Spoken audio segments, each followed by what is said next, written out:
안녕하세요. 오늘도 제 스토리를 찾아주셔서 진심으로 감사드립니다. 저는 평범한 초등학생 아이들을 키우며 일상을 살아가는 한 여성입니다. 제 아이들은 남들이 보기엔 너무나도 사랑스럽고 귀엽지만 사실 평범한 초등학생들일 뿐입니다.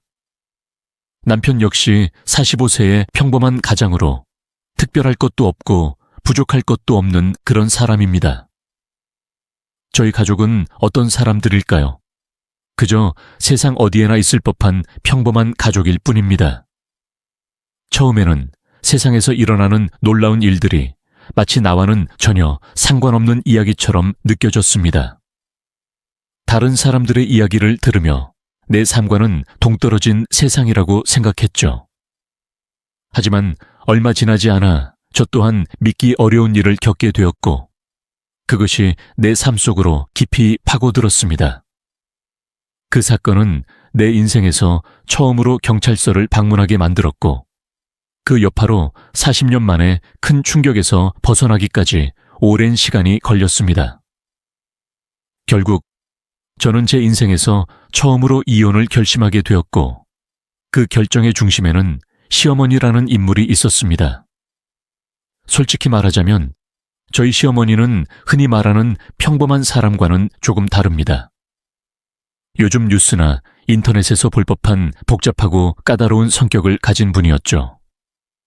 사실 성격이 다소 극단적인 사람들이 더 큰 문제를 일으킬 가능성이 높다는 것을 이번 일을 통해 깨닫게 되었습니다. 과거에 어딘가 모르게 불편했던 부분들이 단순한 기분 탓이 아니었음을 이제야 알게 되었죠. 이번 사건을 되짚어보며 많은 것을 배우고 깨달았습니다. 그래서 시어머니를 특별하게 만든 것은 그녀가 터무니없다는 것이었습니다. 돈이나 물건, 음식을 쓰다. 시어머니 손에 있으면 역에서 배울 수 없습니다. 식당에서 식사를 할 때와 같이 아주 작은 세부 사항까지 그녀를 정말 귀찮게 합니다. 식당, 이런 일이 자주 일어납니다. 엄마, 그 부드러운 콩은 두고 가셨나요? 하빈이가 아기에게 먹일 수 있나요? 아, 그러면 아기가 먹을 부드러운 음식이 있나요? 우리 각자는 자신의 역할을 갖고 있으므로 일을 처리할 수 있습니다. 다른 사람의 물건을 엿보지 마십시오. 첫째, 내 아들은 아직 음식에 양념을 하지 않았습니다. 눈앞에 놓인 순두부도 먹지 않아서 남에게 주고 싶지 않았다. 보통 사람과 같으면 안 먹는 음식도 포기하고 손주가 먹는 음식이라도 자신이 좋아하는 음식이라도 포기하게 된다. 하지만 그 자리에서 불만을 표현하기에는 그 일이 너무 사소한 일이어서 혹시나 두려워서 아무 말도 하기가 어려웠습니다. 사람들은 그녀를 비난했습니다.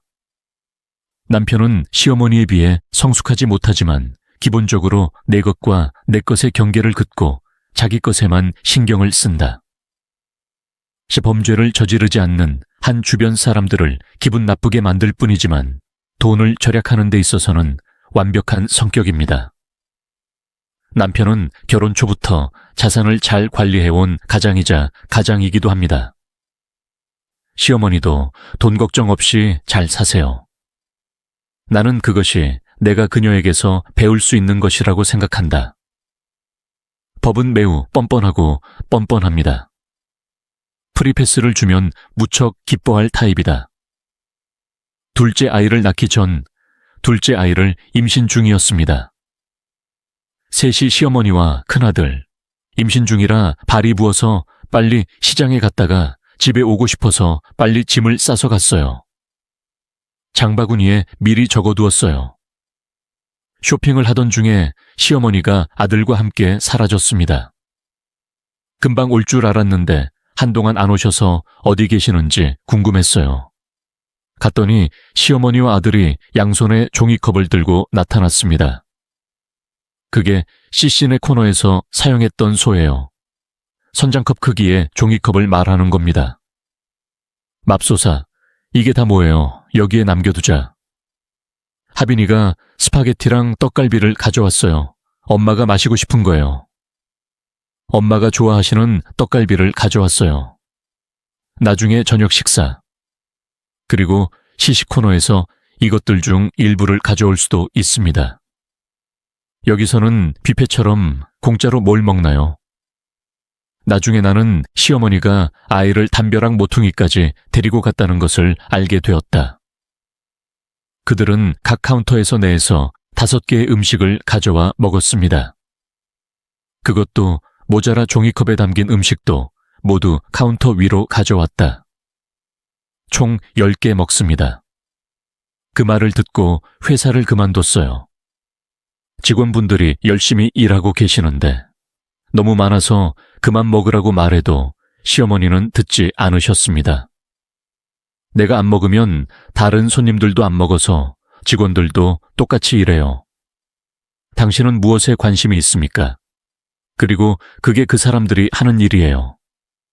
시어머니는 군중 속에서 다른 사람들이 어떻게 생각할지 걱정하고 너무 창피해서 식료품점을 거의 쳐다보지도 못했다고 자랑스럽게 말씀하셨습니다.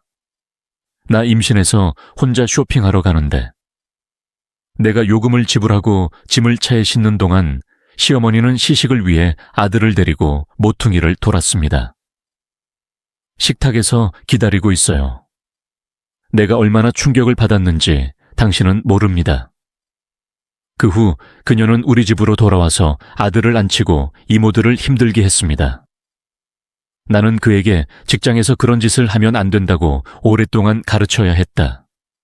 그런데 그 사건 직후 남편과 저는 주말 동안 집 근처로 나갔고 남편도 그렇게 하려고 했습니다. 길거리에서 물티슈를 나눠주며 가게를 광고하는 모습. 그러나 남편은 그녀에게 다가가 매우 자신 있게 3개를 더 달라고 요청했습니다. 내가 그러지 말라고 팔을 두드렸을 때 적어도 그 사람은 들어주었다. 그때 내게 순종하면 나는 그 사람에 대한 사랑을 정말로 잃게 될 것입니다. 그리고 2번째 사람이 도착했습니다.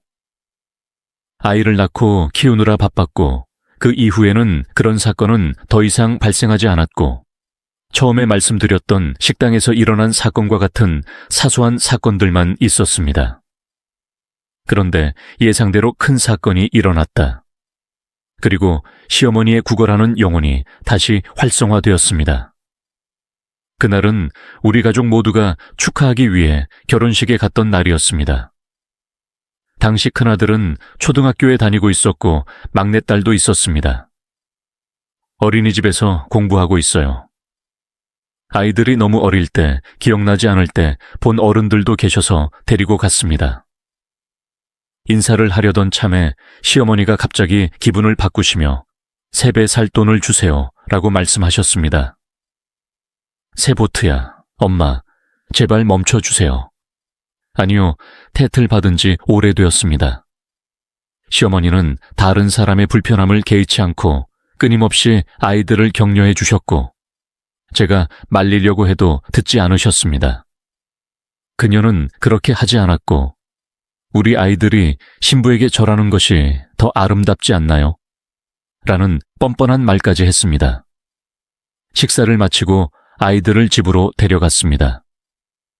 남편이 시어머니를 모시러 혼자 집에 갔는데 그날 남편과 심하게 다퉜습니다. 뭐 하세요? 어떻게 이렇게 나와 너만 남겨두고 떠날 수가 있어? 몇 번을 불러도 난 여전히 못 들은 척해요. 어머니는 무안하시다. 당신은 다른 사람보다 먼저 왔습니다. 그것들을 뒤에 남겨두세요.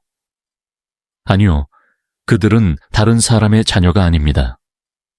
당신에게는 손자가 있습니다. 결혼식에 참석한 어른들이 구정돈을 요구하면 눈살을 찌푸리게 될까요? 소서로 엄마가 농담을 했어요. 그리고 아이들이 세뱃돈을 받으면 우리에게 무슨 소용이 있겠습니까? 가족들이 찡그린 모습이 보이나요? 그뿐만이 아닙니다. 온 가족이 보는 앞에서 신랑 신부보다 더 아름답다고 합니다. 왜 그런 뻔뻔한 일을 하겠습니까? 이름이 없고 남편이 술에 취했다는 말을 듣고 정말 당황스러워했습니다.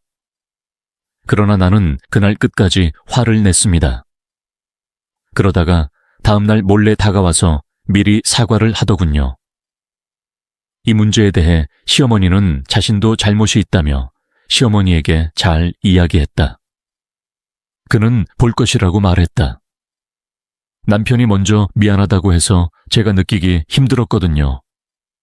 모든 것이 해결되었습니다. 그 일이 있은 후 시어머니와 저는 한동안 얼굴을 마주했습니다. 하지만 시간이 지나면서 자연스럽게 잊어버리고 일상으로 돌아왔습니다. 그러나 이런 일이 일찍 일어났습니다. 올해는 주말에 시어머니가 잠시 집에 오셔서 묻힌 지갑을 드렸는데요. 눈 속에서는 다행히 지갑 안에 내용물이 그대로 있어서 경찰서에 가져가라고 했어요. 신분증과 명함을 뒤져 전화번호를 찾아 직접 전화를 하더군요. 최근에 헷갈리는 소식이 많아서 전화하지 말라고 했는데도 직접 연락이 왔어요. 제가 받은 지갑의 주인은 아마도 멀지 않은 곳에 있을 것입니다. 잠시 후 지갑 주인이 재빨리 우리 쪽으로 다가와 고개를 숙였다. 시어머니가 가끔은 좀 엄한 행동을 하셔도 속으로는 그렇게 나쁘지 않은 분이라는 생각이 들고 왜 자랑스러운지 모르겠습니다. 그런데 그렇게 생각한 순간 그녀의 입에서 충격적인 말이 튀어나왔다. 감사합니다. 보상으로 이 현금을 주세요. 지갑에 있는 현금의 양입니다. 20만 원입니다. 저희가 없으면 20만 원 이상을 내셔야 합니다. 쉰글리, 우리는 보상을 좋아합니다. 20만 원을 드립니다. 그러면 발견한 사람에게 전달하겠습니다. 보상도 낭비라고 하더라고요. 그 이후에는 원래 경찰서에 돈의 절반 이상을 가져가도 여전히 그 돈을 찾은 사람에게 주어야 한다고 했습니다. 어느 정도는 지갑 주인이 당당하게 돈을 요구하는 모습에 감동을 받았지만 지갑 주인의 표정도 점점 나빠지기 시작했다. 아, 괜찮아요. 그냥 가세요. 괜찮아. 말리려 했지만 시어머니는 화를 내며 화난 듯 소리를 질렀다. 뭐 하는 거야? 얼굴이 붉어지며 소리 지르는 모습을 보고 지갑 주인이 줬다. 시어머니에게 10만 원을 주고 그 상황에서 나가느냐는 질문이다. 계속 길거리에서 동강패처럼 행동하는지 묻자 그녀는 그렇다고 말했다. 그녀가 받아야 할 금액 남편이 집에 오자 어머니는 용서해 주시고 마음을 가라앉혀 주셨는데 얼마 전 어머니가 집에 반찬 가게를 차리셔서 일을 주시고 나도 가끔 반찬을 만들어 주셨다. 시어머니께 드렸던 반찬 몇 개를 가지고 몇 달간 혼자 사시면서 손목 통증을 호소하셨는데 그리고 나이 많은 사람이 손목이 아프면 괜찮을 것 같아서 식사 중에 못 먹을 것 같아서 예전보다 남편 집에 가서 청소도 자주 하고 반찬도 챙겨온다. 그런데 병원에 드나들고 있을 때 시어머니는 병원 근처에 어머니가 운영하는 분식점이 있다는 것을 알게 되었습니다. 몇 번 이야기는 들었지만 실제로 매장을 방문한 것은 이번이 처음이었습니다. 시댁에서는 정기적으로 아이들을 먹이고 집안일을 하지만 시어머니는 굳이 어머니 가게에 가실 생각도 하지 않으십니다. 손목이 너무 안 좋아서 요리하기 힘들다는 그녀는 시댁 식구들에게 가끔 들러 반찬을 가져다 준다고 말했다. 그녀는 남편의 가족으로부터 돈을 받지 않을 것이라고 말했습니다. 그날부터 시어머니는 병원에 갈 때마다 어머니 가게에 들러 반찬을 사오기 시작했고 나는 아주 꼼꼼히 청소를 시작했다. 시어머니에게 무슨 일이 생기면 다툼이 생길 것입니다. 아니, 혼잔데 왜 그렇게 많이 가져가는 거야? 두세 접시 정도는 괜찮지만 종류별로 여러 접시를 가져가는 건 어떨까요? 하나씩 살펴보겠습니다. 가끔 무료로 받을 수 있다고 하네요. 아픈 사람과 반찬을 나누어 보세요. 남에게 주는 게 그렇게 낭비인가요? 에스코트가 있다면 최소한 상식적으로 행동하세요. 먹을 만큼만 섭취하세요. 돈이 목적인데, 아니, 이건 혼자 먹는 약이라고 하더군요. 저는 반찬을 많이 먹는 편이라 소통이 안 되니까 결국 엄마가 전화를 주셨어요. 나는 어머니의 전화를 받고서야 이런 일이 일어났다는 것을 깨달았습니다. 전화를 받은 뒤 옆에 있던 남편도 어머니께 전화를 걸었다. 내가 도착했을 때 시어머니는 반찬이 가득 담긴 검은색 비닐봉지 4개를 들고 있었다. 그 장면은 너무나 충격적이어서 남편이 먼저 가게에 들어가 어머니에게 사과한 뒤 돈을 달라고 했습니다. 남편은 곧바로 지갑에서 돈을 모두 꺼내 카운터로 갔지만 시어머니가 가져온 반찬 가격에 비하면 아주 적은 금액이었습니다. 시어머니가 들고 있는 가방의 크기를 보고 감히 물어봤습니다. 아마도 체포됐을지 모르지만 이제는 시어머니를 달래야 할 필요성이 더욱 시급해 남편도 나갔다. 시어머니를 달래고 집으로 데려오라 남편과 시어머니가 떠나자마자 어머니는 숨겨왔던 이야기까지 쏟아냈다. 내 평생에 걸쳐 정말 멋진 사람. 몇 번은 제 어린아이를 데리고 반찬을 만들러 가셨어요. 아기가 있는 곳에서 이야기할 주제가 아니어서 참다가 말을 하게 됐어요. 오늘도 그 사람이 나한테 똑같은 짓을 해서 내가 그런 대접을 받을 것 같지 않아서 어머니의 분노가 어느 정도 가라앉을 때까지 쫓아다녔습니다. 그 후 나는 집으로 돌아왔습니다. 사실 속으로는 너무 화가 나서 겉으로 드러내지 않았는데 남편이 오자마자 뻔뻔한 말을 하더라고요. 시집 출신이라 정식으로 의견을 구하고 반찬도 좀 갖다 드렸는데 모든 일이 저절로 해결됐어요. 혼자 살아요. 그녀를 쳐다보면 안 됩니다. 그러다가 엄마는 시간이 있어서 하루 종일 오븐 앞에서 반찬을 끓이는 줄 알았어요. 엄마가 손목이 아프다고 하셨다. 조금 전에 나한테 준 그거 말이야. 학위라는 것이 있고 상식이라는 것이 있습니다. 어떻게 그렇게 뻔뻔할 수 있나요? 이런 일이 한두 번 일어났습니다.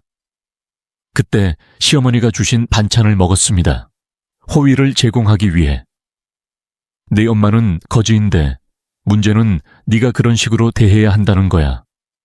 우리 엄마가 뭔가 잘못했다는 거야? 그런 다음 나는 그녀에게 그녀가 무엇을 잘못했는지 물었습니다. 그러면 돈을 드리겠습니다. 아, 내가 언제까지 네 옆에 서 있어야 하는 걸까? 남편은 늘 내 편인데도 내 불만이 가라앉지 않자 집에서 뛰쳐나와 내게 주었다고 한다. 어머니는 반찬이라며 30만 원을 주셨다. 입금을 했다고 하더군요. 그가 가져온 반찬을 모두 합하면 초기 비용만 50만 원이었다. 그 사람이 모르고 돈을 보내서 또 한 번 화가 났습니다. 제가 남편에게 답한 가격은 시어머니가 반찬을 가져올 때마다 금액을 알려준다는 것이었습니다. 물론 남편과 나는 아직도 냉전 시대에 살고 있습니다. 그렇게 몇 주가 지났지만 남편과의 관계는 여전히 좋지 않았지만 나는 여전히 아이들을 키우고 출근하느라 바빴습니다. 언젠가는 괜찮을 것 같다는 생각에 너무 신경 쓰지 않고 하루하루를 살았습니다. 그러던 어느 날 딸과 함께 어린이집을 마치고 집에 오는 길에 엄마가 운영하는 분식가게에 들렀습니다. 시장이 아니기 때문에 가끔 음식을 대량으로 구매하기도 해요. 아이들 입맛에 맞는 저녁이나 간식을 사주고 싶어서 한 번쯤 들러본 적이 있어요. 그런데 엄마와 한참 이야기를 나누던 중 딸아이가 내가 사지도 않은 프레첼을 먹고 있었습니다. 잠시 놀랐다가 먹었다. 그거 어디에 뒀어요? 옆에 있는 선반에 있는 것을 얻을 수 있습니다. 나는 이미 상세게 말했다. 아니요, 돈으로 샀어요. 그녀가 나에게 준 것. 아, 돈을 주셨네요. 예비는 그렇다고 말했다. 그녀는 대답한 만큼 내게 용돈을 주었다. 시어머니는 오랫동안 시장 근처에서 반찬을 팔고 계셨다. 가끔 시어머니에게 딸의 유치원 진학을 도와달라고 부탁하지만 시어머니는 난리를 낸다. 집으로 돌아오는 길에 소녀는 시장 근처에서 팔기 위해 어머니의 반찬을 가져왔습니다. 내 딸은 이런 일이 여러 번 일어났다고 말했습니다.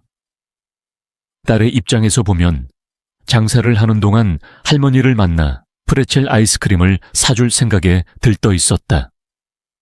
어머니와 저는 그 소식을 듣고 즉시 딸이 알려준 곳으로 곧장 달려갔습니다. 하지만 그녀가 뭔가 잘못하면 큰 문제가 될 수 있습니다. 그러나 딸이 데려간 곳에 도착했을 때 시어머니는 약속을 지켰습니다. 거기에서는 반찬을 팔고 있어요. 근처에 또 다른 토핑 가게가 있는데 판지 상자 한쪽을 잘라내고 토핑 판매라고 적었습니다. 어머니는 그날 아침 반찬 몇 봉지를 사오셔서 그런 것들을 팔고 계셨다고 하셨다. 길거리 음식은 판매하는 방식입니다. 시어머니에게 다가가자 시어머니는 전혀 당황한 기색이 없이 오히려 태연하게 무슨 일인지 물으셨습니다. 우리는 충격을 받아 그녀에게 말했습니다. Logically, 엄마, 내가 남의 음식을 이렇게 먹으면 어쩌지? 당신은 당신이 운영하는 엽식료품 가게 앞에서 너무 부도덕합니다. 내 아들이 제값을 다 냈는데 왜 그런 말을 하는 걸까요?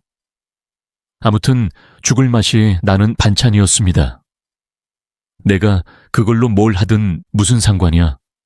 그렇게 당신이 처음에 하기로 결정한 것이 일종의 주인으로서의 권리였다고 생각합니까?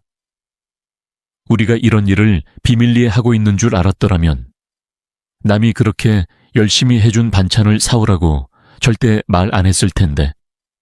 준비하다. 나는 당신에게 이렇게 대답한 것을 정말로 후회하지 않습니다. 당신은 후회하는 것 같습니다. 창사수원입니다. 직원으로 일하는 것보다 똑똑하게 돈을 벌고 있습니다. 남의 일에 소금을 뿌리고 떠나지 마십시오. 어머니의 사업 지원 없이는 이런 사업을 운영할 수 없습니다. 그런데 경찰차가 우리를 향해 운전했습니다. 경찰 2명이 나와서 시어머니에게 다가왔습니다. 어머니와 저는 잠시 어리둥절했지만 시어머니는 전혀 걱정하지 않고 집세를 내는 여경을 바라보기만 했습니다. 여기 사업 허가증이 있나요? 아직 받지 못하셨나요? 어떤 아줌마가 반찬을 팔며 영어로 떠들고 있나요? 반찬 가게에서 신고했어요. 이건 확실히 불법 판매입니다.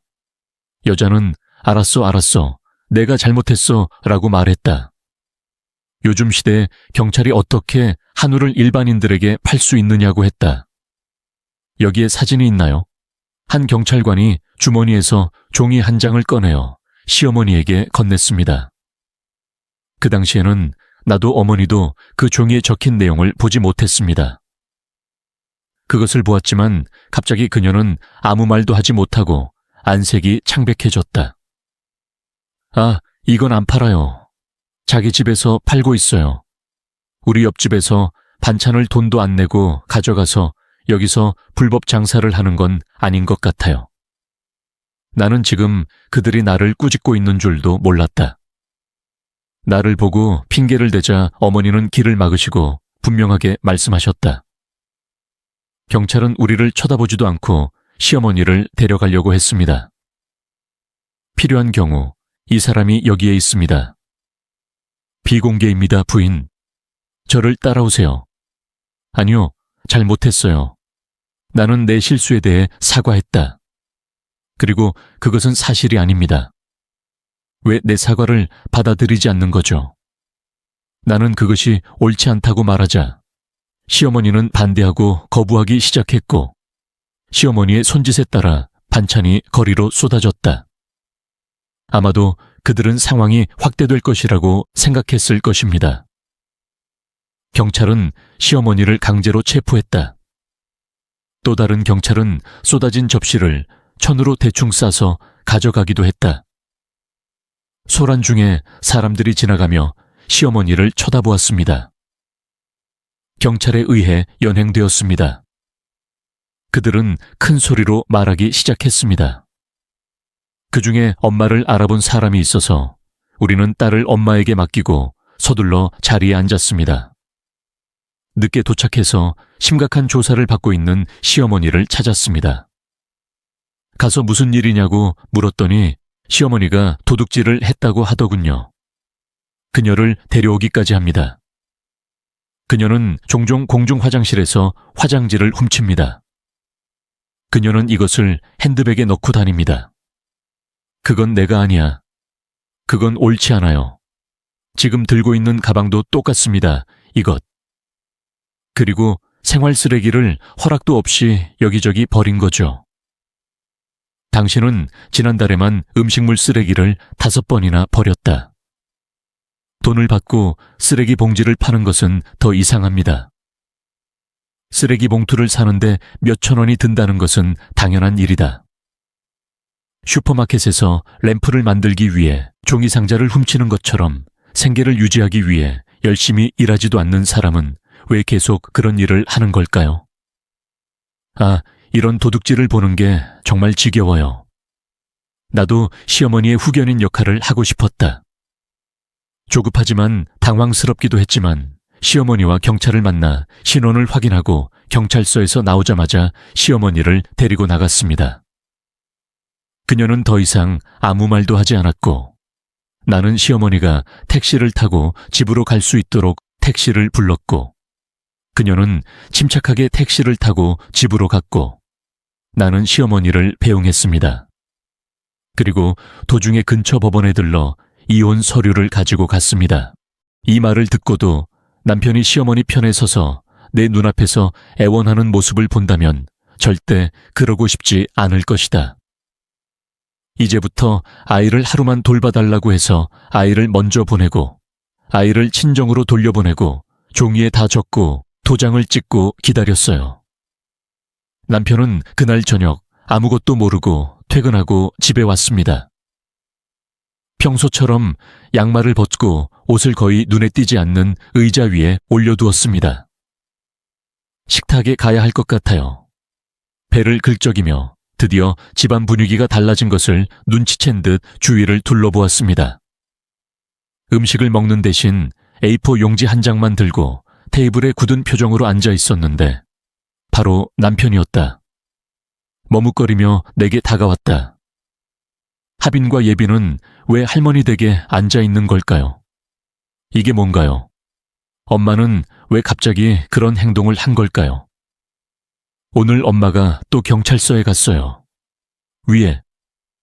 엄마가 만들어준 반찬을 다 낭비해서 길거리에 팔아먹는 어리석은 짓을 하더군요. 매일 그러는 것도 아니고 파는 반찬 금액이 300만 원이나 됐다. 다른 쪽 음식점과 선을 긋고 싶지 않다면 집주인과 합의를 해야 합니다. 그래서 공중 화장실에서 화장지를 훔쳤던 것 같아요. 암약 한 봉지를 사는 게 아깝다는 생각에 여기저기 쓰레기를 버렸더니 지금은 저와 이혼을 하게 됐습니다. 나는 어머니가 그렇게 당황하시는 모습을 도저히 참을 수 없었다. 터무니없이. 솔직히 아직도 만나고 싶지 않아서 죽을 것 같아요. 어머니가 최선을 다해 보호해 주신 것에 보답하더라도 누군가 공중 화장실에서 화장지를 훔쳐갔습니다. 내 가족이야. 더 이상 살 수 없다고 말하기가 부끄럽습니다. 당신은 그게 무슨 문제인지조차 깨닫지 못합니다. 예전에는 치료가 안 된다고도 했습니다. 너도. 더 이상 형, 시어머니, 가족들을 잊고 싶지 않아서 스탬프를 찍고 확인하게 됐어요. 내 말에 남편은 당황스러워했다. 나는 그를 말리고 다시 생각해보라고 말했지만 물러설 생각도 없이 남편에게 이혼음을 주어 내일 봉인하게 한 뒤 안방으로 들어가 문을 쾅 닫았다. 그는 밖으로 한 발짝도 나가지 않았고 아마 몰랐을 것 같지만 안방으로 들어가지도 않았습니다. 밤늦게까지 부엌불이 계속 켜져 있는 것 같은데 그렇지 않아요. 언제 잠이 드는지도 모르고 너무 바빠서 상황을 정확하게 확인할 수가 없었습니다. 다음 날 아침 거실로 나가보니 남편이 안방에서 눈을 크게 뜨고 나를 기다리고 있었다. 제가 나오는 걸 보더니 바로 저를 테이블로 불러 얘기를 하더군요. 남편은 당신의 말을 듣고 밤새도록 어머니가 좀 과묵한 사람이라는 것을 알았습니다. 당신은 어떻습니까? 그동안 뭐 하고 있었어? 당신이 내게 불만을 토로했을 때 당신도 좀 예민한 사람인 줄 알았습니다.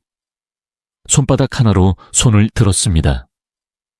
당신도 예민한 사람이다 보니 이런 일이 계속 일어나는 것 같아요.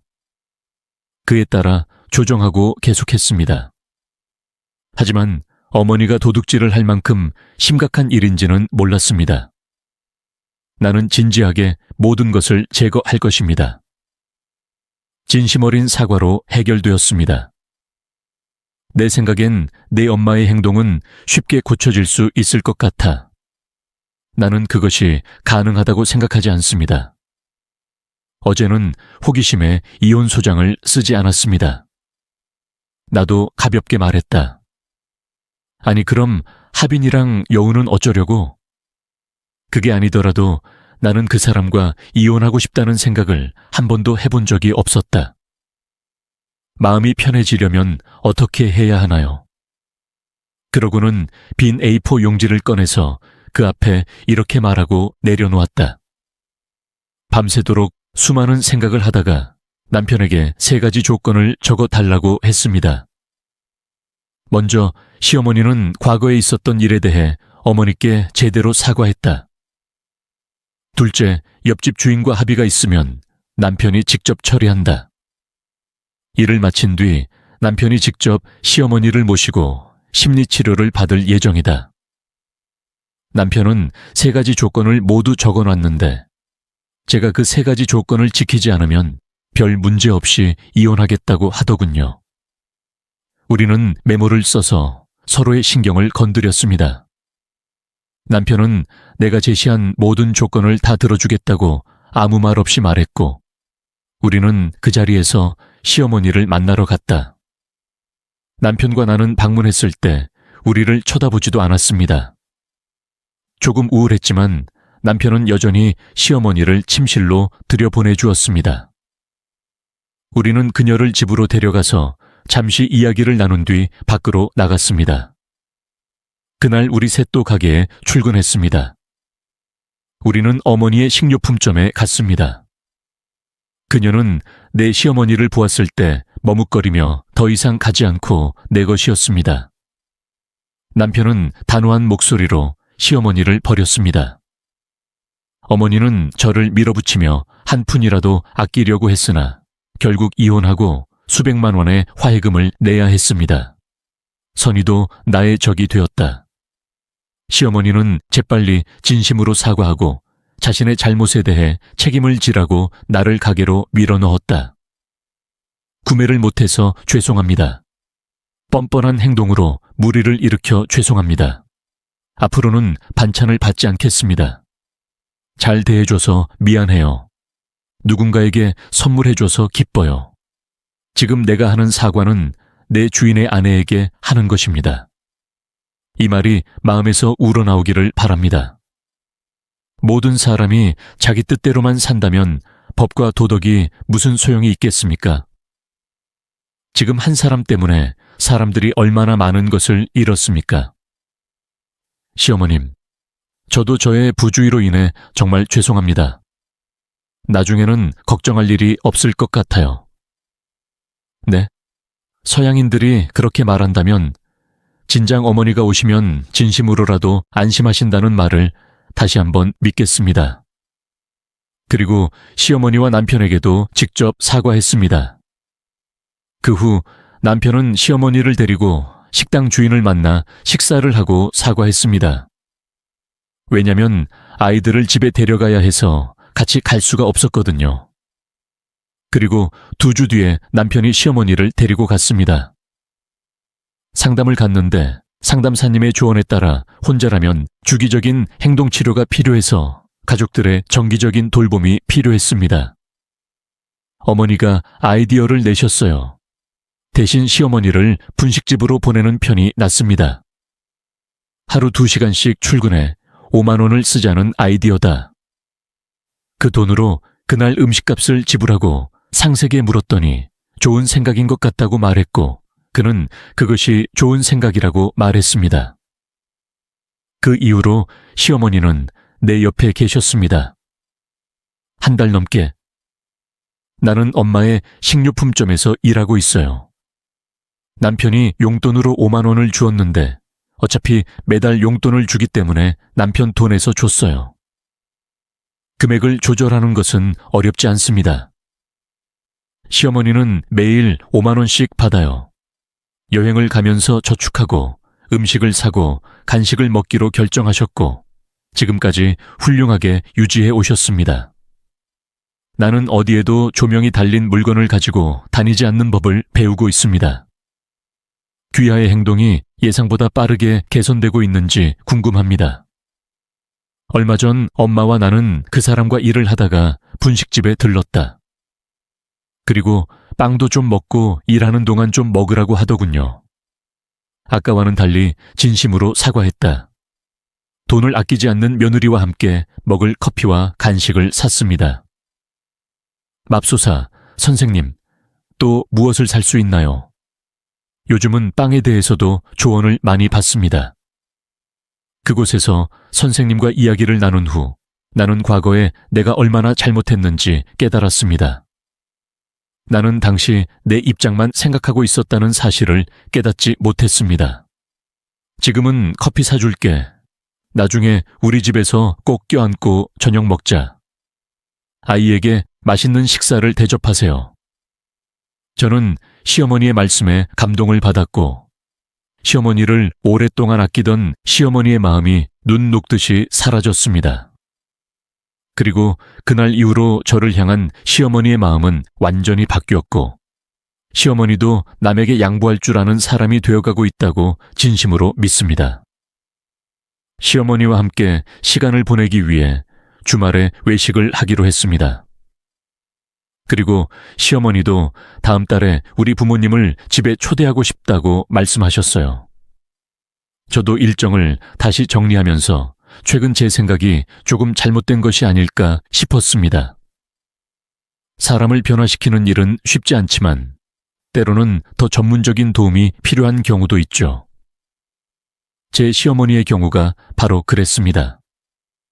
이제는 그녀가 더 나은 방향으로 변화할 수 있도록 노력하며 그녀의 회복에 최선을 다하겠다고 다짐하게 되었습니다.